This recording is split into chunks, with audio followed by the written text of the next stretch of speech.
Hi, it's Erin and Simon from Assets and Arbitrage, and we're still continuing the El Salvador journey. But what we want to do is we want to just kind of give you guys some context. We live in Mexico. Mexico is really watching the journey that El Salvador is taking. We have a senator from Nuevo Leon, that's one of the states here in Mexico. Her name is Indira Indira, yeah. Kemper Martinez.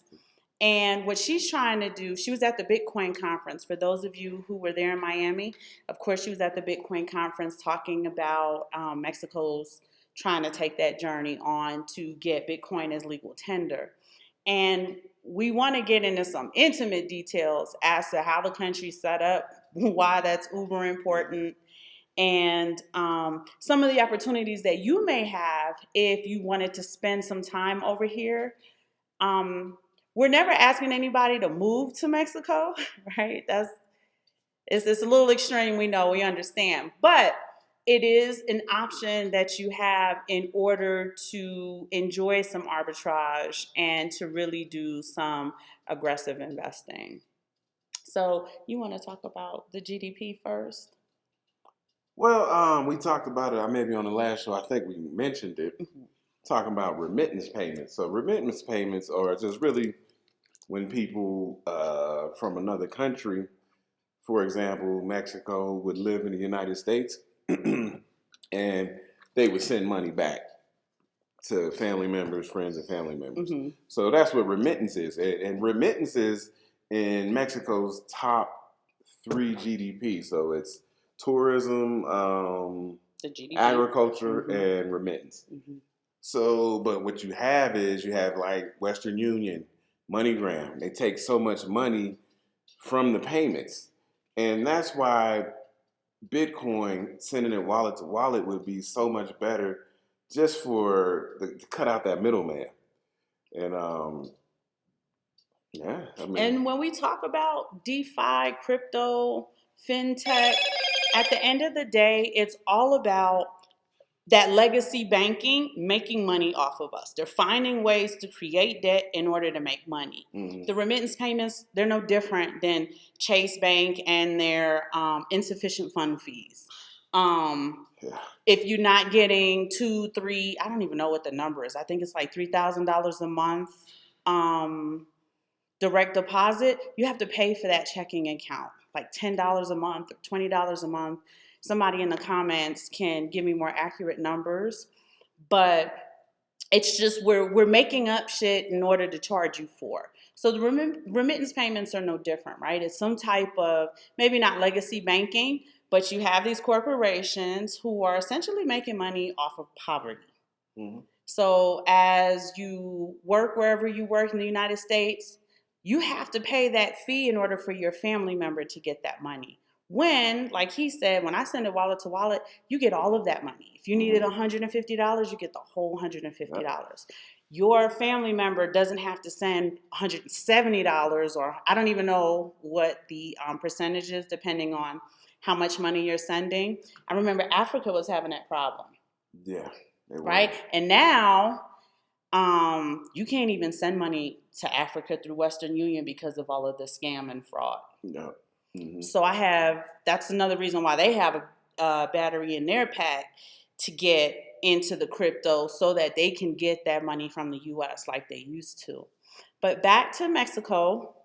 So sometimes it's hard to kind of like picture these things or see these things as a big deal. We have to go to the market every day because the food is so fresh here.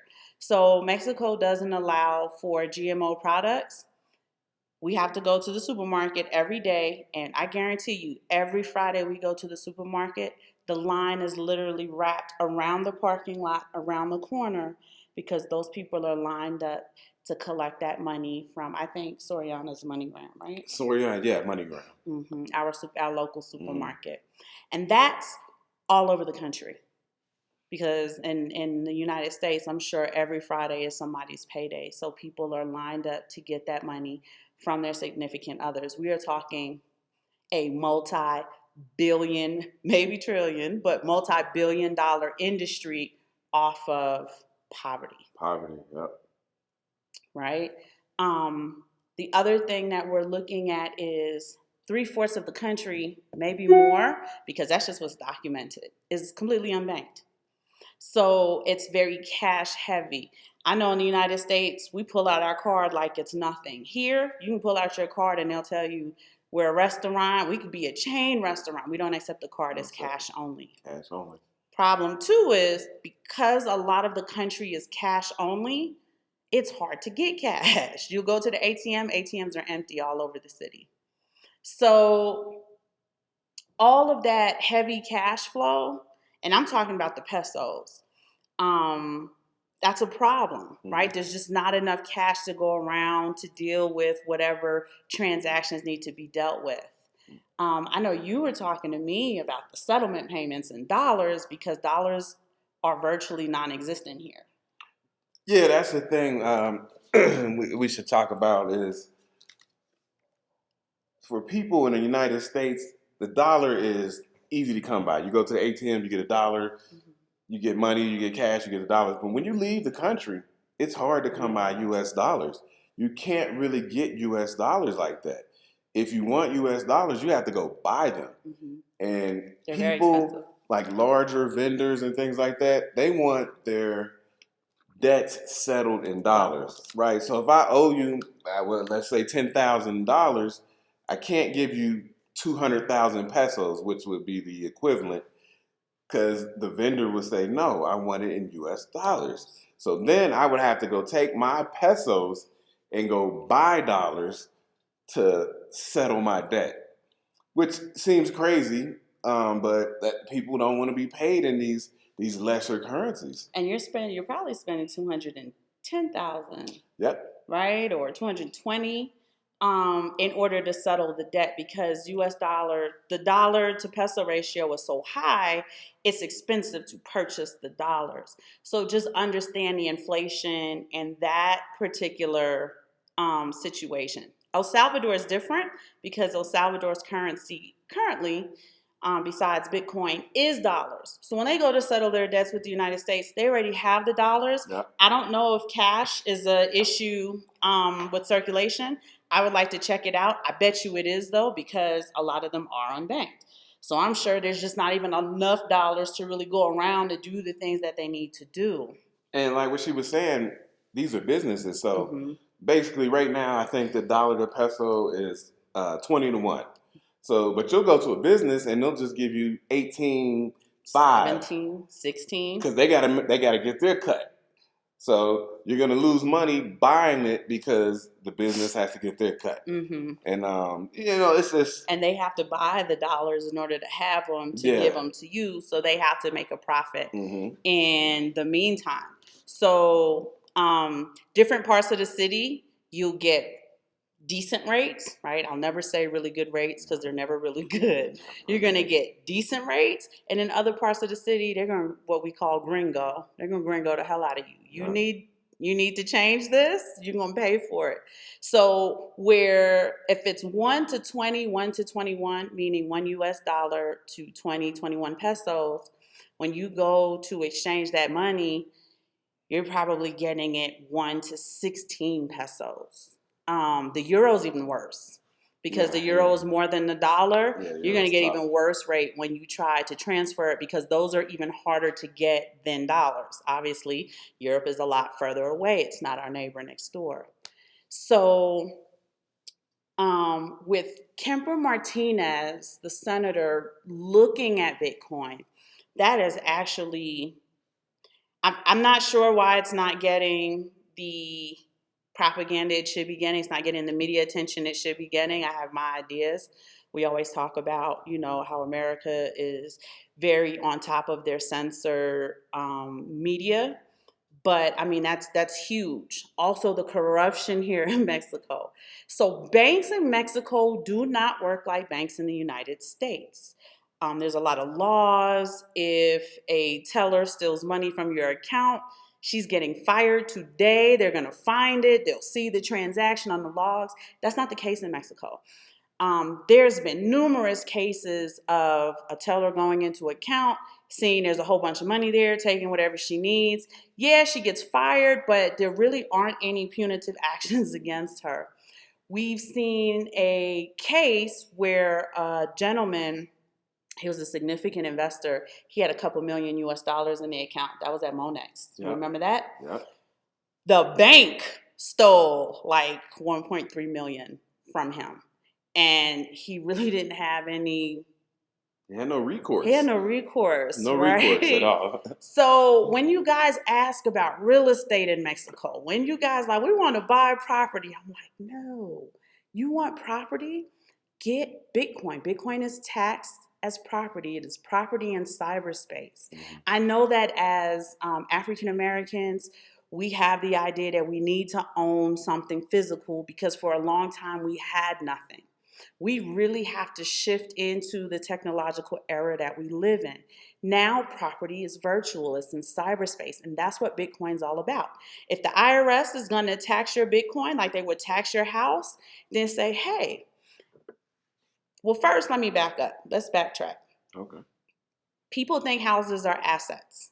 I want to tell you, your house is not an asset until it is income generating. Until then, it's a liability. You are on the hook for everything in that house. You're on the hook for the mortgage, when the water heater goes out, the washer and dryer don't work, the roof fell off the top of the house. Your insurance company can look you in the face and say, oh, you know what? This doesn't fall within the guidelines of our claims and we're not going to pay for it. If you want to fix your roof, you'll have to fix your roof out of pocket, or we'll fix your roof for this amount, which just isn't enough. It's way more than a deductible for you to fix it. And I say all of that to say it's a huge liability. When you want a HELOC on your home, you are asking the bank for permission to use money that you technically own. If you have a house that's worth $300,000, you're way ahead in your mortgage, right? Let's say you're 15, 17, maybe 20 years in a 30-year mortgage. You're like, hey, we want to take some money out. The bank wants to do a credit check. They want to do this. They want to do that. Let's see how much you make. They have the right to tell you no and deny you the equity that's within your so-called asset. Then it's not an asset. It's really a liability, right? Bitcoin. You buy Bitcoin, and I always talk about Cash App because for newbies, it's a great way to start, right? As we go on, we'll talk about the ways that we do the Bitcoin in addition to Cash App. But if you have $30,000 in Bitcoin on your Cash App and you need money, you just transfer the money to your bank. You don't have to ask anybody permission. There's no credit checks, right? You don't have to run it by somebody or anything like that. You can just kind of pull your money out. And that is what we're talking about when we say the Bitcoin gives people, not just in the United States, not just in first world countries, but in third world countries, that type of freedom. If a business owner in El Salvador or Mexico needs to do something within their business, they can just tap into the Bitcoin, pull out what they need to, run it through their checking account, and do whatever it is they need to do. And I just wanted to add on to that because before we got into Bitcoin, we were investors in precious metals, and we still invest in precious metals. You hear a lot about precious metals from us, but mostly silver. But what happens is over the time period, it gets cumbersome. Oh God, yes. It gets cumbersome. Like you start buying it, and then all of a sudden you got a whole bunch of it. And she can tell you firsthand knowledge. She went back to the United States to bring over 1,000 ounces of silver. Oh my God. And all the headaches she had to go through immigration, customs, leaving one country with this amount of assets, coming to another country, paying taxes on it. So as you're building your wealth, Bitcoin is great if you have this lifestyle where you're going to live around the world, move around. It's great because nobody knows you have it. It's right digital. On your phone. Yeah, it's digital. You don't have to, if we move to another country, we don't have to claim it and say, hey, I got this amount of money. But when we grab that duffel bag full of silver, you got to pay taxes on that. And You gotta pay in tax on addition that. to that, I was right back to not asking for permission, but explaining myself to a bunch of people who it's none of your goddamn business why I have all this silver. Right? Right. I have to talk to officer. Why do you have all the silver? What are you doing with this? Is this real?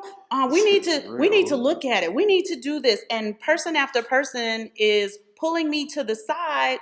They're having this group meeting like we've never seen this before coming through customs. The declaration of it. It's not cash, which they're used to, Mm-hmm. and they're all like, ask, it's 20 questions. What are you doing with this? Why do you have it? Yada, yada, yada, Right. yada, yada.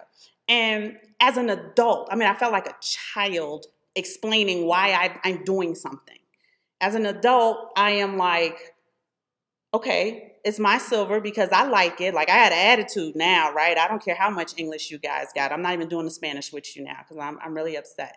But if I have to pay for it, let's just pay for it and get the hell out of here. I'm not answering all of these questions. Are you selling it? What are you doing with it Yeah, here? yeah. Now, one thing you guys don't know is even though Mexico is the second largest miner of silver, we can't seem to find it anywhere here to purchase it. We have to purchase all of our precious metals in the United States. So that's asinine in itself, right?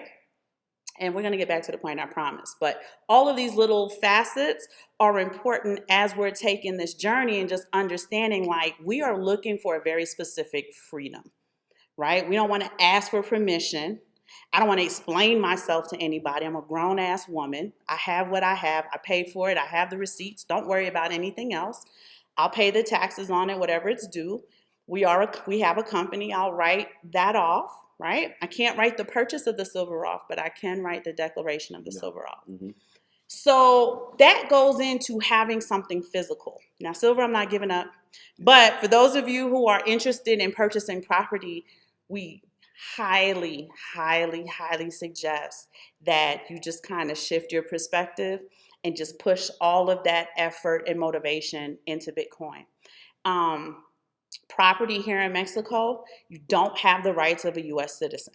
You're not going to get your lawyer when the terms don't go right, when you lose your money, when the lawyer, the appraiser, the whoever else, the seller, are all in on it together in order to find a way to get you out of your money. You have no recourse.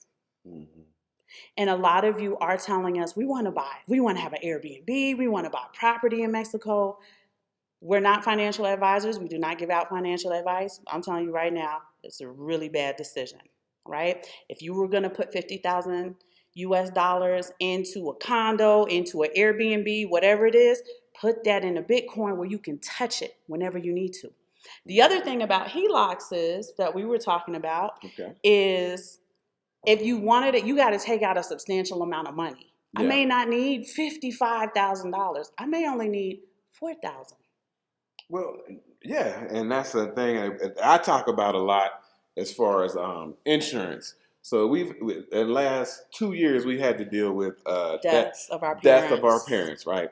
And both times the life insurance was a mess. It was a hot mess. It was a mess. Hot mess. And I tell people you could use Bitcoin in so many ways where if you just have it stacked up and that's your life insurance, you can touch it. Then your family can touch it. And you know what they do? If you got $50,000, say like in life insurance, you have to take it all right now. You're gonna be taxed on it. 20%. Right now. They're gonna tax it. And if you had the same $50,000 in Bitcoin, maybe you only needed 5. You could just take that and only be taxed on the 5. So I mean, I'm not going to down talk life insurance because it's important. It's one of the reasons. We're just talking options. Yeah, it's what one of the reasons of the racial income wealth gap. But still, it's a mess. It's a mess. It's a hot mess. It's a mess. I mean, it takes months to get this settled, and it's all this legalese and all this stuff. So we use Bitcoin also as life insurance. Now, I will say, for my particular experience with my father, the life insurance was easy, right? We were able to get that within a few business days. But my father had what's called a death benefit through his corporation that he retired from. And that turned into the hot mess because of all of the legalese. You didn't initial here. You have to redo the whole 35-page packet where you're initialing in all of these little places. My mom, who's a senior citizen, it'd be very easy for her to miss all of those different places. I did it and just missed one place. I could imagine she would have missed multiple places. But it took almost 3 months for us to get the tax benefit that was due to him. And they taxed it at, I think it was 25% when you and I did the calculation. 28%. 28%. 28. Because it was supposed to be 20. It turned into 28. I had to have him do the math for me. But that's something that was due to him. So we're bringing all of these things up to just basically discuss, these are the options. These are the experiences we have where we said, oh, here's the arbitrage. Oh, here's what doesn't work for us. Or here's what could work better. Even though we've always done it this way, this new way is just a bit better. It's less cumbersome. It might save us money. Right. So in Mexico, like we talk about, when they have to buy the dollars, they have to buy the dollars basically at an interest rate when you think about it, right? When they're sending money to their families, somebody else is making a huge profit and you're only getting a little portion of whatever your family member sent you. Or your family member has to supplement that in order for you to get all of what you need. But they could have used the extra $20, $40, $60, $80, depending on how large the amount of money that they're sending you is. And then they wrap it around the propaganda of you can get this money in less than an hour, right? So they are exploiting your desperation. Yep. Right? Because with poverty always comes desperation. And as Black people, we know what that desperation looks like, which is why we're bringing it up. Like, we're seeing this in third world countries. But let's be honest, we see that in the U.S., right? Mugs need money now. They're headed to the pawn shop. Bad idea, right? Unfortunately, I see a lot of Black men at the casino, at the sports betting, not the casino, but the sports betting part. And I'm just kind of like, I wish you guys would be a little bit more patient and put your money in Bitcoin, Ethereum, whatever floats your boat. You would have a better outcome. And that's what we're looking at. That's what we're discussing. Better outcomes for us as a community. We're looking at the other countries because even if you don't live in that country, there's still a lesson that you can be like, that's interesting. This is what I should be doing instead. We are always looking at physical real estate. I'm bringing it up because it's on my mind. I know it wasn't part of the show. Baby's making face at me, but you guys are constantly asking about, I want to get an Airbnb in Mexico. No, you don't. No, when that water heater doesn't work anymore, who are you calling to fix it? Yeah, you don't want. Do you have the Spanish to work with the people who know that you don't know what's going on? Yeah, you don't. You don't want that headache. It's just it's a huge headache, and it's not like in the United States. So a lot of people always ask me. No Angie's List, and there's no Better Business. They always ask me about getting real estate in another country, and I'm like, I understand that you want to invest because maybe if you're going to move or spend a substantial amount of time there, you're thinking like, well, I should probably own where I'm living. But no, ma'am.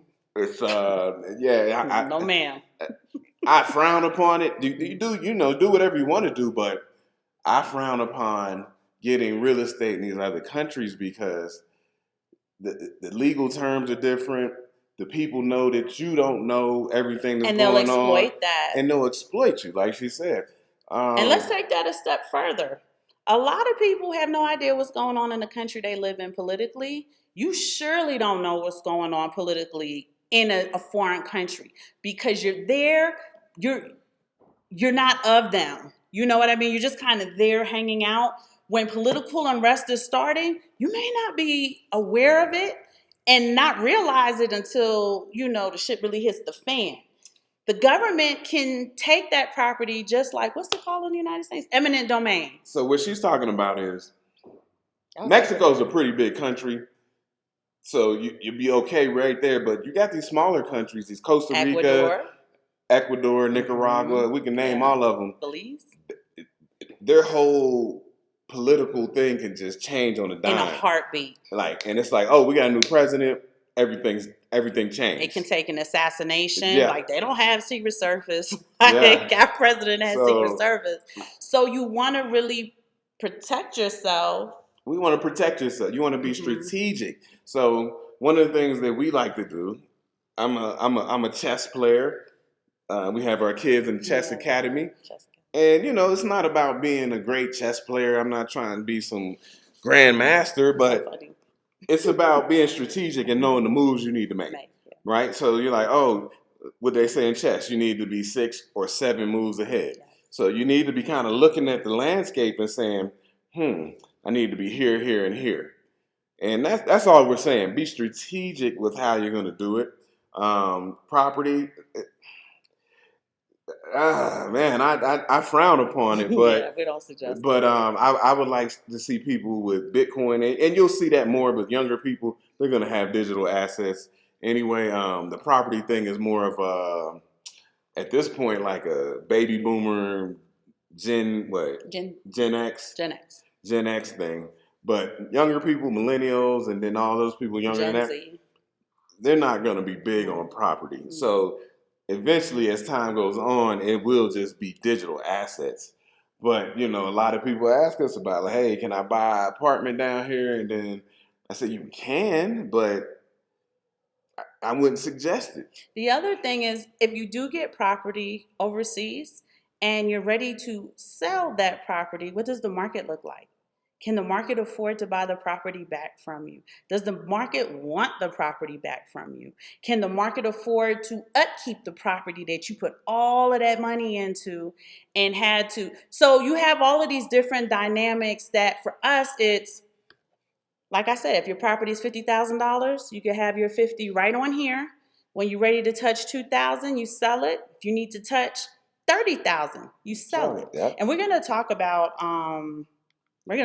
getting capital from your crypto using, I'm talking about real capital. We'll talk about BlockFi in a future show, because we did that and it was fantastic. BlockFi, Celsius, and Nexo. We're going to talk about taking leveraging out collateralized loans. And we're going to do a whole episode on that, because we've done it a couple times and it's been favorable Very for us. favorable. So yeah. Instead of the HELOC and basically that traditional finance banking. So all in all, what we're really saying is, here in Mexico, which is a much larger country than El Salvador, who doesn't have access to the US dollars like the El Salvadorans do, this is to me, even bigger journey to watch and to root for. 2, we're America's neighbors. So if Mexico got on that before America did federally, that's huge. And it's easy for you guys to travel here, do your Bitcoin stuff, go back to the US. You understand what I'm saying? You're flying on an airplane, you got your phone, you don't have to declare it to anyone. No one knows that you have all of those assets on your phone, your iPad, your what's the thing we have? You can have a ledger. The ledger, thank you. Yep, Nano Ledger. The Nano Ledger. The Nano Ledger. Yep. And it's just understanding what are your options for freedom. I'm talking real freedom. As Black people, we always explain this shit. We always got to explain something to somebody. Ask somebody for permission. Massa, can I have a day off from work? Can I get this loan to buy this house, Massa? I got all these kids and I need a house to live in, right? Can I have a plantation that looks like yours? No, you can't. That's where redlining comes in. I didn't send the article to you, but Wells Fargo is not getting any more accounts in New York City because they have a huge discriminatory practice that New York City is not feeling with this new mayor. You guys can look the article up, right? It's an easy Google search. But just understand that, well, I don't have to use Wells Fargo. Screw them. Right? I can use my Cash App in America. You guys can use your Cash App for transactions. You go to dinner, you just stick your Cash App in the thing, pay for dinner. You want to buy some nice boots? Do that too, right? You want to buy your Bitcoin? So easy. Goes right from your bank account to Cash App instead of the other way around. But she brings a big point about freedom, because that's a big thing about our business, our family, our lifestyle. It's freedom. You need some freedom. And Bitcoin allows you to have that. Like she said, you can move around with your you don't have to declare assets. anything. You don't have to declare anything. You don't have to. Nobody knows what you have, and you can kind of move in silence. We're going to have an episode talking about our good brother from Colombia. Oh boy, we're going to talk about that. Somebody who tried to buy physical property. That'll be a whole show. And we'll talk about that on Wednesday. Yeah, and it went left. But that's why you can just have your money, kind of move in silence, do your thing, have your freedom. And that's all that we're trying to talk. We're talking about freedom. That's our ultimate goal. Is freedom. We're not explaining anything, and we're not asking for permission. Right. We want permissionless transactions. We want a permissionless lifestyle. As Jordan Peterson would say, I'm probably on the scale of very disagreeable as a woman. I don't like explaining myself to authorities. I don't like explaining myself to people who, like, this is how much money I have. This is how much money I make. Is it okay if I use it? We're not on that. Can I live here? Is it okay if I live in this neighborhood? We're not on that. Right? Is it okay if I have a nice car? You're going to pull me over because I drive a brand new Cadillac? We're not for that. So our show, our lifestyle show, is basically telling you how we have figured out this gives us the most freedom. This gives us the most arbitrage, the most opportunity to aggressively invest and to basically share with other people, especially when you have larger families. The bigger the family, the more wealth you have to generate, the more income you have to generate, the more wealth you have to build. Yeah. But not only that, when you have a large family, you have to protect that wealth. And that is the critical component that a lot of people, I believe, they miss. That's one of the protecting it. It's one of the hardest things to do. Is like you want to build wealth, and then you actually build some wealth. You have to protect it. You have to protect it. You got to protect it. Like you got to figure out where to put it, where it's safe, where it can make a little. You can't lose a lot. Like you have to protect the wealth that you build, especially. Old school style. I was in the military and a firefighter. So I physically worked hard to build some wealth. Yeah, physically. So I'm like, hey, I need to protect it. Labor. I say, I put labor into getting this wealth. It needs to be protected. We have to figure out how to protect it. So, you don't want to put your time, your blood, sweat, and tears into something, and then you put it into something else and you lose the wealth that you spend all that time achieving. Yeah. And it's, where am I treated best, right? That can be country, that can be financial institution, that can be crypto wallet exchange. Where am I treated the best? Where do you treat me well? Where are you rolling out the red carpet for me? Right? Yeah. So those are the things we're going to continue to discuss on our show. We want to thank you guys for joining us every single week. It's just been fantastic. The comments have been great. We appreciate your support. I promise y'all I'm going to let baby talk more because apparently I talk too much. But that's what it's been. Right? For the last, 20, 22 years. Yeah. So I'm going to dial it back so baby can talk more, I promise. But we really appreciate y'all. We really enjoy y'all. Like our content, that supports us a lot. Sharing it supports us a lot. Tweeting it out supports us a lot. And we appreciate you. And if you guys got show ideas, or just questions like, hey, we want you to talk about this. Yeah, you want to talk about that. Hit us up with show ideas. That way we can have some different content and if people want to know about something specifically. Also, a lot of you have been asking, like you have questions you want to ask us directly. Obviously, YouTube hates my email address, so I'm going to give it to you here. It's Erin.Simon@author, ErinSimon.biz. We're going to have some stuff in the description below for you, and we'll see you guys on Wednesday.